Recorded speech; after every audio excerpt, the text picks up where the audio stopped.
हे दोस्तों नमस्कार। एक बार आप सभी साथियों का फिर से स्वागत है आपके अपने यूट्यूब चैनल एग्जाम गुरु सेंटर में।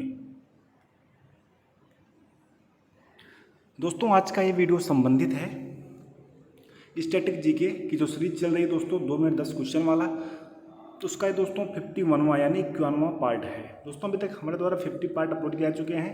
अगर आप सभी साथी ना देखे हों तो एग्जाम गुरु सेंटर के वीडियोज़ में जाकर आसानी से देख सकते हैं। दोस्तों आज के इस सेशन में हम भारतीय संविधान का 7वां भाग शेयर कर रहे हैं, जिसमें 10 महत्वपूर्ण प्रश्न हैं जो राज्य के नीति निर्देशक सिद्धांत से संबंधित हैं। दोस्तों इंपॉर्टेंट हैं, ये सारे प्रश्न एग्जाम में कई बार पूछे जा चुके हैं, जिसे हम आप सभी साथियों तक शेयर कर रहे हैं। आप सभी साथी लास्ट तक देखें, अगर पसंद आए तो ज़्यादा से ज़्यादा अपने सभी साथियों के पास शेयर करें और लाइक अवश्य करें। शुरू करते हैं दोस्तों, देखते हैं आज का पहला क्वेश्चन। दोस्तों पहला प्रश्न है, राज्य के नीति निर्देशक सिद्धांत का वर्णन संविधान के किस भाग में किया गया है? राज्य के नीति निर्देशक सिद्धांत का वर्णन संविधान के किस भाग में किया गया है? दोस्तों चार ऑप्शन दिए गए हैं, भाग 1, भाग 2, भाग 3, भाग 4। दोस्तों उसका राइट आंसर क्या होगा? ऑप्शन नंबर जो 4 दिया गया है दोस्तों, भाग 4 यानी पार्ट 4 में दोस्तों राज्य के नीति निर्देशक सिद्धांत का वर्णन किया गया है। अगर दोस्तों अनुच्छेद की बात करें तो अनुच्छेद 36 से 51 तक जो अनुच्छेद हैं उसमें राज्य के नीति निर्देशक सिद्धांत के अनुच्छेदों का वर्णन किया गया है। आगे बढ़ते हैं दोस्तों, क्वेश्चन नंबर 2 देखते हैं। क्वेश्चन नंबर 2 है, राज्य के नीति निर्देशक सिद्धांत की प्रेरणा किस देश के संविधान से मिली है? यानी जो राज्य का दोस्तों नीति निर्देशक सिद्धांत है किस देश के संविधान से लिया गया है? 4 ऑप्शन दिए गए हैं, संयुक्त राज्य अमेरिका, आयरलैंड, कनाडा या जर्मनी। दोस्तों उसका राइट आंसर क्या होगा, सही विकल्प क्या होगा? ऑप्शन नंबर जो बी दिया गया है दोस्तों दूसरे नंबर पर, आयरलैंड देश के संविधान से राज्य के नीति निर्देशक सिद्धांत को लिया गया है। आगे देखते हैं दोस्तों क्वेश्चन नंबर 3। क्वेश्चन नंबर 3 है, क्या राज्य के नीति निर्देशक सिद्धांत को कानून द्वारा लागू किया जा सकता है? क्या राज्य के नीति निर्देशक सिद्धांत को दोस्तों कानून के द्वारा लागू किया जा सकता है, हाँ या नहीं? तो दोस्तों उसका राइट आंसर क्या होगा? नहीं। अगला क्वेश्चन देखते हैं दोस्तों, क्वेश्चन नंबर 4। क्वेश्चन नंबर 4 है, भारतीय संविधान में कल्याणकारी राज्य की संकल्पना का समावेश किसमें किया गया है? नागरिकता में, मौलिक अधिकार में, राज्य के नीति निर्देशक सिद्धांत में या मौलिक कर्तव्य में? दोस्तों इसका राइट आंसर क्या होगा? ऑप्शन नंबर जो सी दिया गया है दोस्तों, राज्य के नीति निर्देशक सिद्धांत में कल्याणकारी राज्य की संकल्पना का समावेश किया गया है। दोस्तों राज्य की जो संकल्पना का समावेश है कल्याणकारी राज्य की, तो दोस्तों इसका अर्थ यह है कि सामाजिक और आर्थिक प्रजातंत्र की स्थापना के उद्देश्य से ही संविधान में नीति निर्देशक तत्वों को शामिल किया गया है। आगे बढ़ते हैं दोस्तों, क्वेश्चन नंबर 5 देखते हैं। क्वेश्चन नंबर 5 है, ग्राम पंचायतों का संगठन का वर्णन राज्य के नीति निर्देशक सिद्धांत के किस अनुच्छेद में वर्णित है? दोस्तों वेरी वेरी इंपॉर्टेंट है, कई बार दोस्तों एग्जाम में पूछा गया है कि ग्राम पंचायतों का संगठन जो है किस अनुच्छेद से संबंधित है या किस अनुच्छेद में वर्णित है या किससे लिया गया है? तो दोस्तों इसका राइट आंसर क्या होगा? ऑप्शन नंबर ए जो दिया गया है, फर्स्ट ऑप्शन है दोस्तों, अनुच्छेद 40 में ग्राम पंचायतों के संगठन का वर्णन है।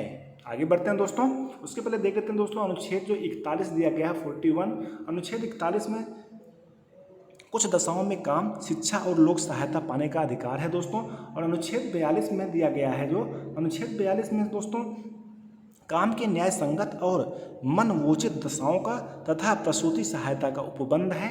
अनुच्छेद 43 में दिया गया है दोस्तों कि कर्मकारों के लिए निर्वाचन मजदूरी एवं कुटीर उद्योग को प्रोत्साहन का वर्णन किया गया है। आगे बढ़ते हैं दोस्तों, क्वेश्चन नंबर 6 देखते हैं। नागरिकों के लिए एक समान सिविल संहिता राज्य के नीति निर्देशक सिद्धांत के किस अनुच्छेद में वर्णित है? दोस्तों वेरी वेरी इंपॉर्टेंट है कि नागरिकों के लिए एक समान सिविल संहिता राज्य के नीति निर्देशक सिद्धांत के किस अनुच्छेद में वर्णित है? दोस्तों अनुच्छेद 44, 46, 47 या 48? दोस्तों राइट आंसर क्या होगा?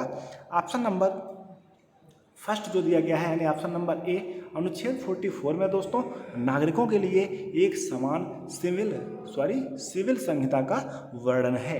ऑप्शन नंबर दोस्तों दूसरा दिया गया है 46, यानी अनुच्छेद 46 में क्या है? तो अनुच्छेद 46 में दोस्तों अनुसूचित जातियों, अनुसूचित जनजातियों और अन्य दुर्बल वर्गों के शिक्षा और अर्थ संबंधी हितों की अभिवृद्धि वर्णित है।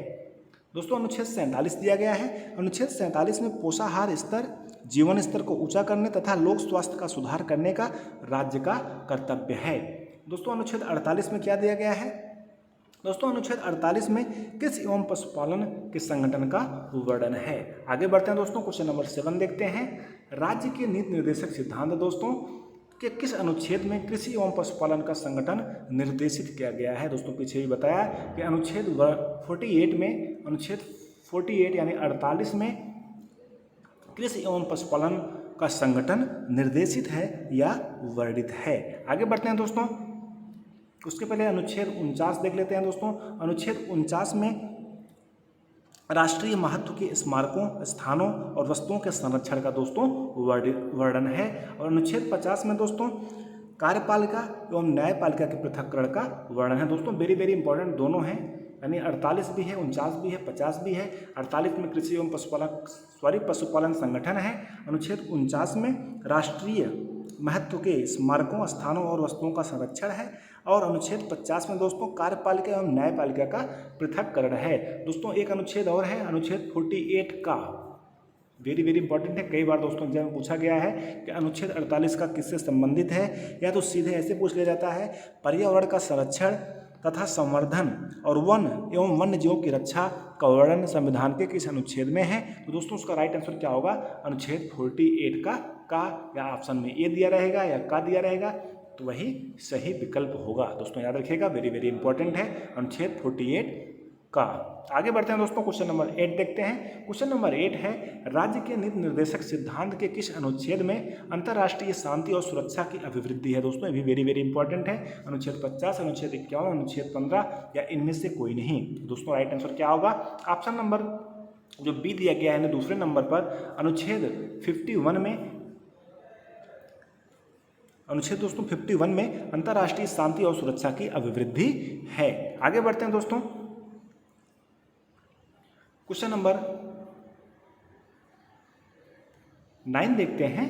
राज्य के नीति निर्देशक तत्व एक ऐसा चेक है जो बैंक की सुविधा के अनुसार अदा की जाएगी, यह कथन किसका है? दोस्तों वेरी वेरी इंपॉर्टेंट है, कभी पूछ लिया जा सकता है, इसलिए इस प्रश्न को भी मैं इसमें शामिल किया हूं।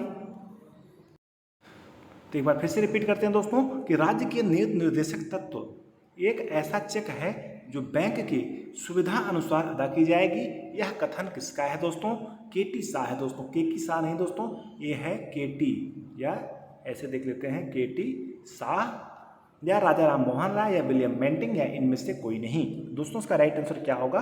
केटी शाह। केटी से शाह के द्वारा दोस्तों कहा गया है, यह उनका कथन है कि राज्य के नीति निर्देशक तत्व एक ऐसा चेक है जो बैंक की सुविधा के अनुसार ही अदा की जाएगी। इंपॉर्टेंट है दोस्तों, याद रखिएगा। आगे बढ़ते हैं, क्वेश्चन नंबर 10 देखते हैं। क्या राज्य के नीति निर्देशक सिद्धांत नागरिकों को स्वतः प्राप्त होता है? जैसे दोस्तों मौलिक अधिकार है वो नागरिकों को स्वतः प्राप्त हो जाता है, तो उसी प्रकार क्या राज्य का जो निर्देशक सिद्धांत है दोस्तों नागरिकों को स्वतः प्राप्त होता है, हाँ या नहीं? तो दोस्तों इसका राइट आंसर क्या होगा? नहीं, यानी नो। दोस्तों राज्य के नीति निर्देशक सिद्धांत है ये जो है राज्यों के द्वारा जब लागू किए जाएंगे तभी नागरिकों तक पहुंचेंगे या नागरिकों को प्राप्त होंगे। ठीक है दोस्तों, इस प्रकार से आज का अपना महत्वपूर्ण सेशन स्टैटिक जीके का कंप्लीट हुआ, जिसमें दोस्तों हम राज्य के नीति निर्देशित सिद्धांत से 10 महत्वपूर्ण क्वेश्चन शेयर किए। हमें उम्मीद है आप सभी साथियों को अवश्य पसंद आया है। अगर पसंद आया है दोस्तों तो आप सभी साथी ज़्यादा से ज़्यादा अपने सभी साथियों तक शेयर करें, और दोस्तों एक लाइक अवश्य करिएगा, जिससे हम अधिक मोटिवेट होंगे और आप सभी साथियों के लिए निरंतर वीडियो प्रोवाइड करते रहेंगे। दोस्तों 51वां पार्ट है, अब टारगेट बना चलते हैं दोस्तों 100 पार्ट कंप्लीट करना है, जिससे आप सभी साथियों के लिए काफ़ी क्वेश्चन तैयार हो जाए। दोस्तों ये सारे क्वेश्चन किसी भी एग्जाम, यूपीपी, यूपीएसआई, यानी ऑल वन डे जितने भी एग्जाम हैं जिसमें स्टैटिक जीके का दोस्तों सिलेबस है उसके लिए वेरी वेरी इंपॉर्टेंट है, इसलिए सारे क्वेश्चन अच्छे से तैयार करिए। ठीक है दोस्तों, अगर चैनल पर नए हो चैनल को सब्सक्राइब करिए, साथ में बेल आइकन प्रेस करिए और ज़्यादा से ज़्यादा शेयर करिए। ठीक है दोस्तों, मिलते हैं नेक्स्ट वीडियो में, तब तक के लिए धन्यवाद। जय हिंद।